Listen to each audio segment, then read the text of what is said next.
Abatuuze ku kyalo kya Nkunyule kigamba mu ggombola y'Emigongwe ekyeggegwa bakeredde mu ntiisa laddu bwekubye abantu 3 bonna nga bannyumba emu ne bafa. Ku bafudde kuliko Mubarak Muhumuza ow'emyaka 27, mukyala we Justin Natukunda ow'emyaka 21 n'omwana waabwe ow'emyaka 3. Emirambo gyonna gisangiddwa gisiridde oluvannyuma lw'ennyumba okukwata omuliro. Twashanga omuliro gujja gwenshi ogw'amaani. Twashanga omukazi ajumire, omushaija agaramye n'omwana agaramye. Ekiguru kyahanuka kyayetera nkahe omuntu. Kino kitukira muno kino kimwe. Kumbere tubyaho mu kiro kya mukaga tubyamye no mu cyaro wanje bahura nkuba yatera.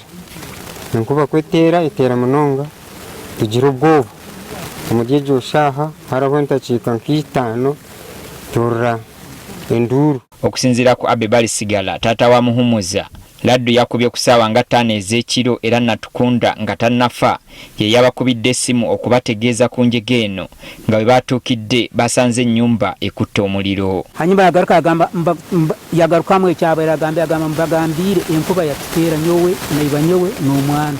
Tugenze kuhika mwanya tusangira omuliro gwonka gurukwakata kyalo katezo k'omuntu. Abakulembeze mu kitundu kino bali mu kutya olwa laddu ezifuuse ekizibu nga kati yakakuba abantu ba mirundi 2 mu ggombolola eno ey'Emigongwe mu bbanga lya mwezi gumu. Okwa 10 abantu nabo bakafwa omuli kyakataha henyine hankuruga mu kichweka mwelo si yange abantu bana bakafwa dead spot. Ntusaba government esobole kutuyamba kutuletera lightning arresters oba lightning conductors.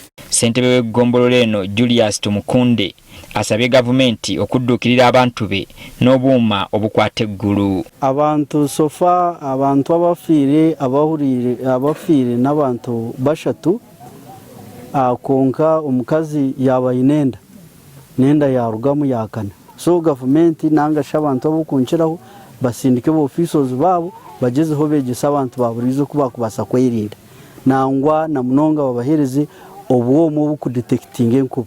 Polisi y'Ekyegegwa etuuse mu kifo kino n'abasawo baayo okwekebejja emirambo era nekkiriza ab'eŋŋanda okugenda mu maaso n'enteekateeka z'okuziika.